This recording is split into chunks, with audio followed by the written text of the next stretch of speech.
아버지여, 이 잔을 내게서 옮길 수만 있다면 옮겨 주옵소서. 그냥 지나가게만 할 수 있다면 지나가게 하옵소서. 그와 같이 기도하셨어요. 그리고 십자가를 지고 나신 후에도 엘리 엘리 라마 사막다니, 아버지여 아버지여 어찌하여 나를 버리셨나이까 절규하시면서 하나님 앞에 자신의 속내를 드러낸 적도 있습니다. 이처럼 참 인간이셨던, 그리고 참 하나님이셨던 이 예수님, 그 경계를 왔다 갔다 하시면서 예수님도 힘들어 하신 적도 있었다라고 하는 겁니다. 그럼에도 불구하고 우리 예수님은 참 인간이신 동시에 참 하나님이신 줄로 믿으시기 바랍니다. 그런데요, 저와 여러분들은 온전한 참 인간이 되질 못해요. 모든 사람이요, 내가 열심히 하고 내가 최선을 다하고 인간의 한계를 극복하기 위하여 열심히 자기 일을 합니다. 총알탄사나이라고 하는 것처럼 100m를 10초 안에 돌파하기 위하여 많은 과학적인, 의학적인, 그리고 스포츠 과학의 힘을 빌어서 또 인간의 최선을 다하는 노력을 빌어서 10초대를 무너뜨렸어요. 그리고 계속해서 9초의 벽을 과연 무너뜨릴 수 있을까? 이것은 불가능하다라고 말하지만 최선을 다하는 거예요. 그리고 그와 같지는 못하지만 그 모습을 보고 우리는 야, 인간의 한계를 저렇게 극복하는구나 하면서 희열을 같이 느끼기도 하는 겁니다. 그럼에도 불구하고 우리 사람은요, 여전히 불완전한, 완전하지 못한 불완전한 인간이요, 또 온전하지 못한, 그리고 선하지 못한 연약한 존재이다 라고 하는 거예요. 왜 그러냐? 피조물이기 때문에 그래요. 하나님은요, 스스로 있는 자, 예수님도 마찬가지로, 성령님도 마찬가지로 스스로 계셨지만 우리는 지음받은 그 피조물의 한계를 벗어날 수가 없다라고 하는 거예요. 어제 처음 저는 우리 교회 형제자매 결혼식 첫 주례를 했습니다. 여러분, 제가 주례하는 동안 그냥 아무렇지도 않게 은혜롭게 예배 인도를 하는 것처럼 보였을지 모르겠지만, 제가 어느 우리 교회 집사님들한테 그랬어요. 집사님, 내일 설교 잘 들어봐요. 무슨 일이 있었는지 비하인드가 있어요. 그렇게 말씀드렸는데 넉넉하게 출발했습니다. 오후 5시 예식이기 때문에 넉넉하게 출발했어요. 저기 강남에서 했는데 잠실에서 좀 차가 막히고 또 차가 좀 뚫리고 여유 있게 도착을 했어요. 4시 반에 리허설을 한다고 그랬는데 그 전에 잘 도착했어요. 근데 출발하기도 전에 한 2시 정도에 꽃배달 업체에서 연락이 왔어요. 꽃배달 잘했습니다. 딱 보니까요, 교회 이름이 보내준 사진이랑 다른 거예요. 우리가 세비 전 교회인데 세비 전 교회로 여로 된 거예요. 그래서 이거를 다시 바꿔달라고 할까 말까 하는데 시간이 넉넉하니까 그래도 세비 전 교회, 우리 교회 이름 제대로 나와야지 해가지고 제가 꽃은 이쁘고 좋은 것 같은데 교회 이름이 잘못됐으니 바꿔줄 수 있느냐 했더니 바꿔드려야죠. 시간이 아직 여유가 있으니 바꿔서 4시까지 다시 배송을 완료하겠습니다. 그래요. 그래서 제가 도착한 시간이 한 4시 5분 10분 된 것 같아요. 오자마자 신부도 보고 또 신랑도 보고 또 내려와서 보니까 결혼 화환이 아직 도착을 안 했더라고요. 5분 10분 늦는 거야 상관없지. 그런데 시간이 지나면서 30분이 됐는데도 화환이 없는 거예요. 희한하다. 그래서 전화를 했어요. 아직 도착을 안 했다고요? 그랬더니 곧 간대요. 40분이 됐는데도 도착을 안 하는 거예요. 50분이 됐는데도 도착을 안 하는 거예요. 그래서 마음속에 불편함이 막 생기더라고요. 결혼식 끝나고 오는 거 아니야? 막 그런 염려도 되고요. 그래서 50분이 되었는데 더 이상 제가 거기에 신경을 빼앗기면 결혼 예식 진행하는 거에 있어서 영향을 미칠 수가 있겠다 싶어서 핸드폰을요 사모님한테 맡기고 이제 단상에 놓여진 의자에 앉아서 기도하는 거예요. 하나님, 이 결혼 예식 은혜롭게 잘 진행될 수 있도록 하나님 도와주시고, 또 신랑 신부가 이 예배에, 이 예식에 참여함으로 정말로 이제 평생 하나가 되는데, 이를 축하하기 위하여 부모님들과 친가, 그리고 친척들, 또 우리 교인들, 또 많은 친구들, 하객들이 모였는데, 그 많은 사람들 대표하여 말씀을 전할 때에 하나님, 정말로 하늘의 말씀이 이 두 사람과 또 모인 우리 모두에게 잘 전달되어질 수 있도록 주님 인도해 주세요. 그렇게 막 기도하는 거예요. 그래서 마음을 잘 추스리고 이제 예식이 잘 맞춰졌어요. 예식 맞춰지고 딱 나와서 보니까요, 화환이 와 있더라고요. 밥 먹고 나오면서 보니까 그대로 있더라고요. 이걸 어떻게 해야 되나 하면서 그냥 잘 일을 마치고 돌아왔습니다. 결혼 예식 전에 제가 계속해서 그런 일이 있었던 것을 여러분 모르셨겠지만 그런 일이 있었어요. 이처럼 우리가 중요한 일을 앞두고 막 준비를 철저하게 내가 잘 했음에도 불구하고 상대방의 실수로 말미암아 일이 막 이상하게 되어질 때 마음의 불편함을 우리는 느낄 수밖에 없어요. 우리가 인생 살아갈 때에 나는 파란불의 신호를 보고 가려고 할 때에, 또 파란 신호등 불을 보고 건너가려고 할 때에 누군가가 와서 나에게 사고를 내는 사람이 때로는 있을 수 있다고 하는 거예요. 즉, 진공 상태에서 우리가 살아가는 것이 아니라 나는 열심히, 나는 완벽에 가깝게 이렇게 하려고 하지만 외부의 영향으로 인하여 나의 마음이 불편해지고 나의 상황이 어그러지고 나의 환경이 막 뒤죽박죽 될 때가 있다고 하는 거예요. 그렇다면 그때에 우리는 어떻게 그러한 상황들을 잘 이겨내야 수가 있는가? 그 말씀을 오늘 우리 주님께서는 저와 여러분들에게 들려주시는 겁니다. 예수님도요, 오늘 이 9장의 말씀 시작하기 전에 아주 어려운 상황을 만났어요. 어떤 어려운 상황이냐? 8장 59절의 말씀 보니까요, 저희가 돌을 들어 치려 하거늘 예수께서 숨어 성전에서 나가시니라. 성전은요, 자신의 집과도 같아요. 왜? 교회가 예수 그리스도의 몸이기 때문에.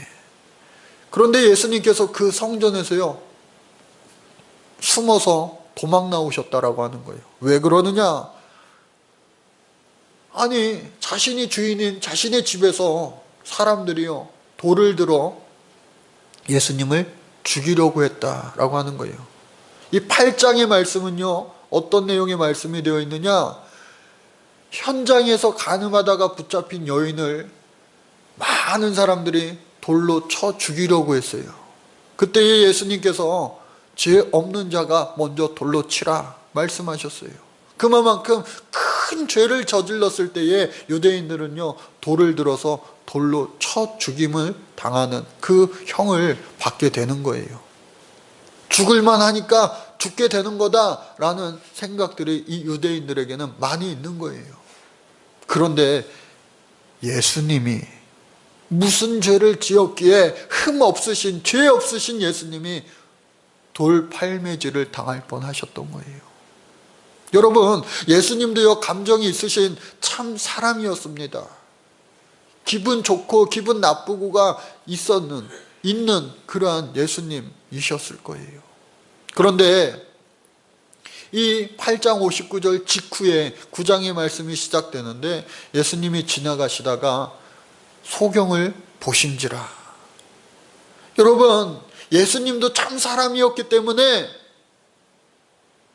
그냥 마음이 불편할 때에 그냥 지나쳐 가실 수도 있었잖아요. 그런데 소경된 자를 예수님께서는 바라보신지라. 바라보셨는데 그냥 대충 본 것이 아니라 바라보셨더라. 그러니까 제자들이 그 모습을 보고 질문하는 겁니다. 아니 예수님, 저 자는요 오래전부터 여기서 구걸하던 자입니다. 왜? 당시에 앞을 보지 못하니까 일할 게 없는 거예요. 일할 수 있는 일을, 직업을 얻지 못하고 그저 할 수 있는 일이 목숨을 위하여, 먹을 것을 얻기 위하여 할 수 있는 일이라고는 길거리에서 구걸하는, 소위 거지로서 살아가는 거예요.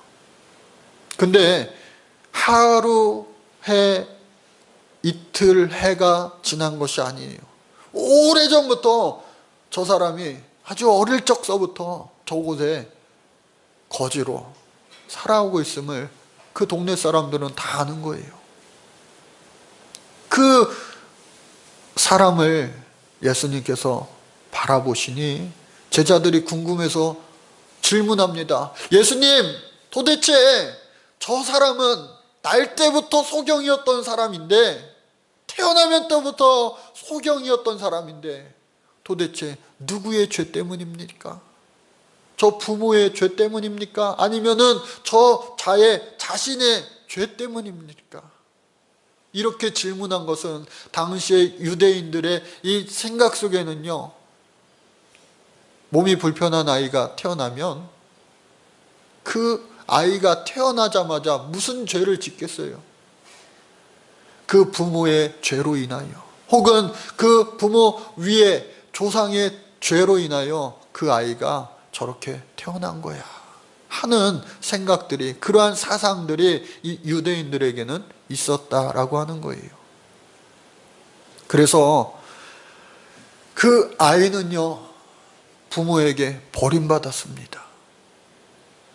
우리가 9장 1절에서 12절까지 본문의 말씀을 읽었지만 요한복음 9장의 말씀이 이 소경된 자, 날 때부터 소경된 자의 이야기로 다 채워져 있습니다. 예수님께서는 그렇게 질문하는 제자들에게 뭐라 대답하시느냐? 아니야. 부모의 죄도 아니고 이 자의 죄도 아니야. 이 자를 통하여 하나님의 일을 행하기 위함이야. 한번 따라해 볼까요? 하나님의 일을 행하기 위함이야. 사랑하는 우리 성도 여러분, 우리가 살면서 다 만족할 수 없어요. 내 모습, 내 능력, 살아가면서요, 참 내 스스로 내가 부족함을 느낀다고요. 그게 우리의 인간의 누구나의 한계입니다. 완벽한 사람이 있는 것 같죠? 아니에요. 당신은 참 아름다워요. 참 예뻐요. 그렇게 얘기해도요, 아니요, 나는 어디가 뭐 이상해요. 참 멋지세요. 아니요, 나는 어디가 좀 이상해요. 다 한계가 있고 자신이 알고 있는 자신만의 약점이 있다고 하는 거예요. 내적인 것이든지 외적인 것이든지. 그런데 이 예수님께서는 그 약점을, 그 한계를 오히려 하나님의 영광을 위하여 들어 사용하시는 분인 줄로 믿으시기 바랍니다. 날 때부터 소경되어서 그 부모들이요, 부모들 혹은 이 조상들 욕 얻어먹을까봐 그 아이를요 내다 버렸어요. 내다 버려진 이 아이는 먹고 살아야 되니까, 비록 아픈 볼 수 없어도 먹고 살아야 되니까 길거리에서요, 동냥해서 먹고 사는 거예요. 거지가 되어서 먹고 사는 거예요. 버림받은 존재입니다. 그 마음의 상처가 얼마나 깊었을까요? 여러분, 버림받는 거, 그 상처가 얼마나 큰지, 그것도 가까운 사람일수록, 아니 가깝다 못해 자신을 낳아준 부모로부터 버림을 받았다니, 이 사람은 그에 대한 상처가 너무나도 깊었을 거예요. 그리고 부모를 원망한과 동시에 나를 원망했을 거예요. 그래, 내가 앞을 보지 못하니까, 내가 맹인이니까, 그래, 나는 버림받아도 마땅해. 나는 버림받아도 싸. 나란 인간은 원래 이런 인간이잖아. 자신을 원망하고, 또 나를 이렇게 만든 하나님마저도 아마 원망했을 거예요. 그런데 예수님께서 찾아오셔서 만나주시고, 또 너의 죄도 아니고 부모의 죄도 아니고 하나님의 일을 위함이라 말씀하시며 땅에 침을 뱉어 흙을 짓이겨서 진흙을 만드시고 그의 눈에 막 바릅니다. 그리고 실로암 못에 가서 씻으라 말씀하셨어요. 이해가 가지 않지만, 왜? 이러한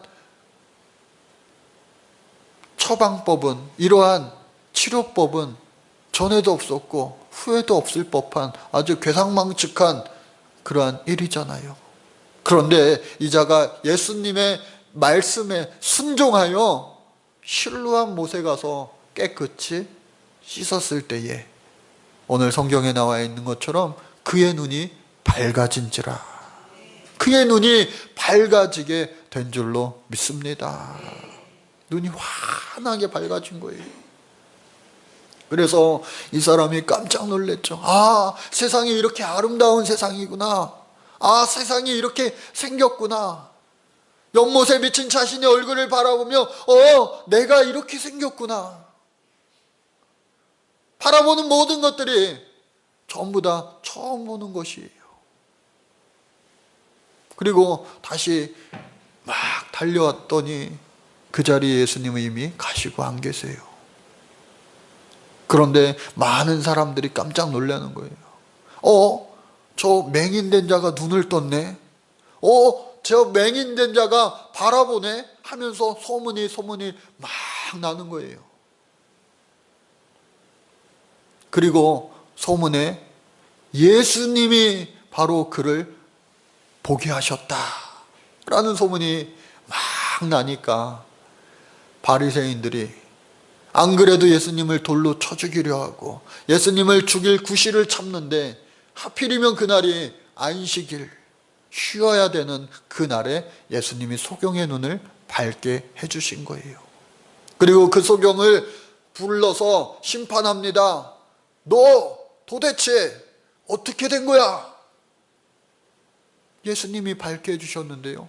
얘 말 안 통하네. 얘 부모를 불러와. 부모가 그 자리에 오게 되었습니다. 여러분, 부모의 마음이 어땠을까요?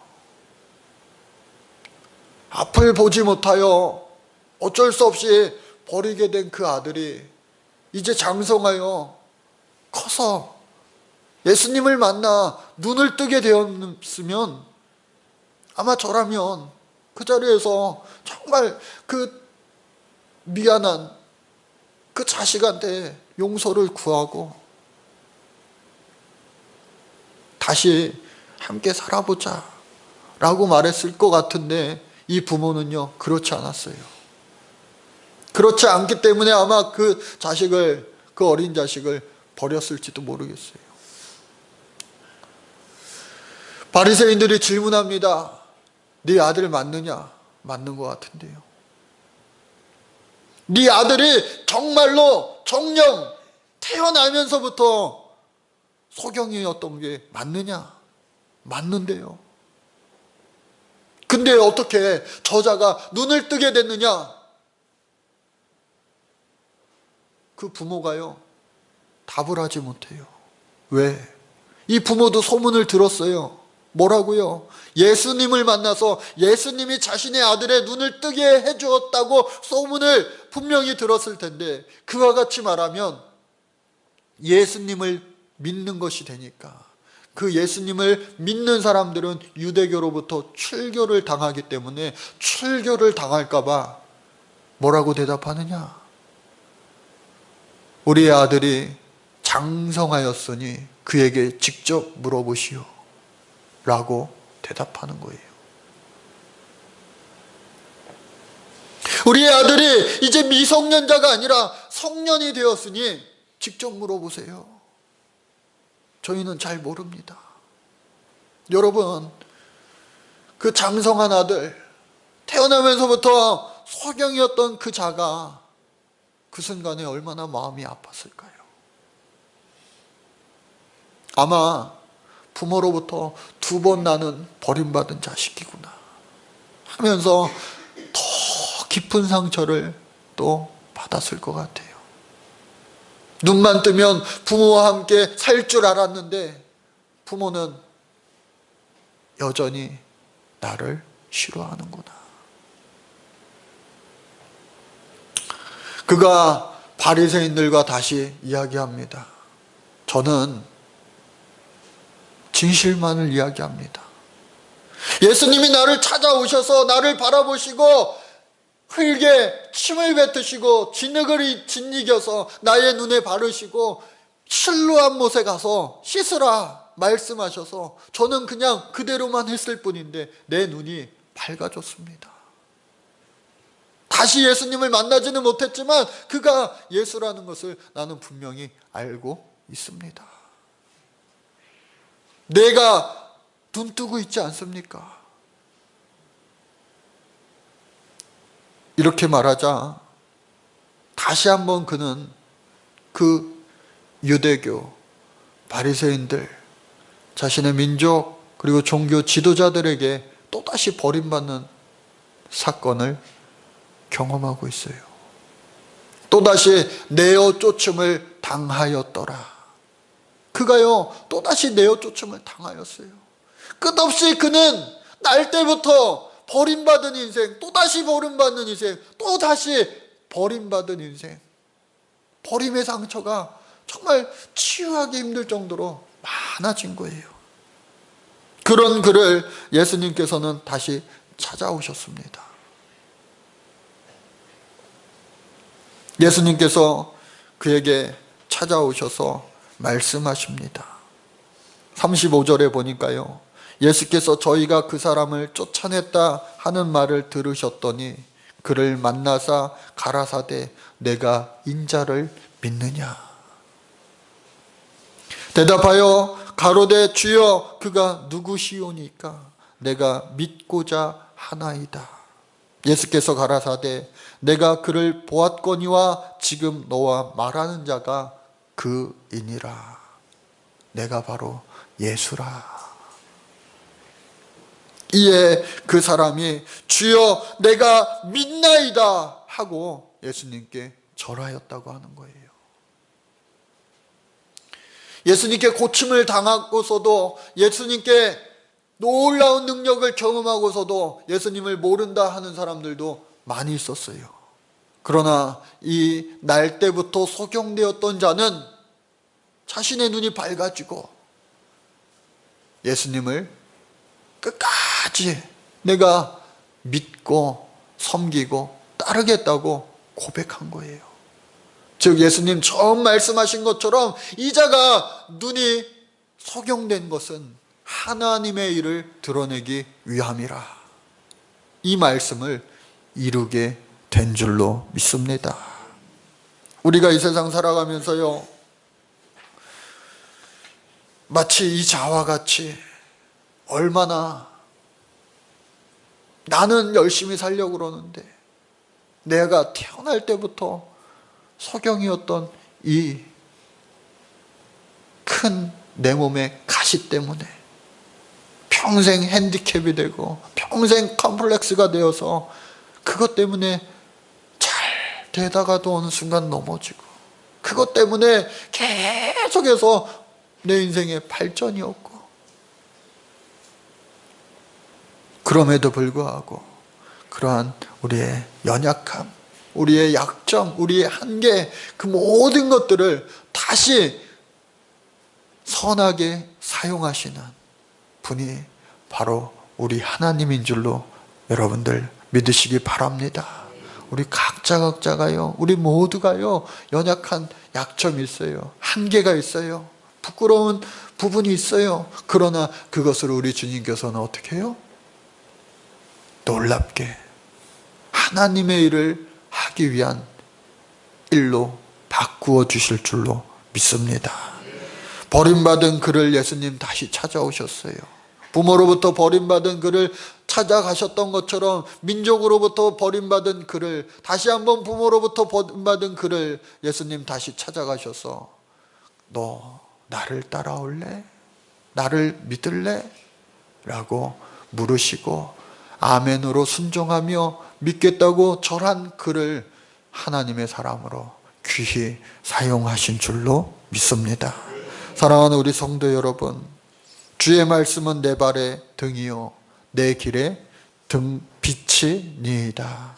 시편 119편 105절의 말씀이에요. 저 여러분들 빛 대신 주님 앞에 나아가시기를 주의 이름으로 축복합니다. 그때에 우리 눈도 밝아질 것이고 또 우리의 인생길도 주님의 비춰주신 그 빛으로 말미암아 환하게 열리게 될 줄로 믿습니다. 기도하겠습니다. 하나님 감사합니다. 주의 말씀은 내 발의 등이요 내 길의 빛이니이다. 이 고백이 우리의 삶의 고백되게 하여 주시옵소서. 주님을 통하여 우리의 연약함과 부족함과 우리의 한계를 뛰어넘어 그것을 선용하시는 하나님의 은혜를 경험하며 간증하며 살게 하여 주옵소서. 예수님의 이름으로 간절히 기도드립니다. 아멘.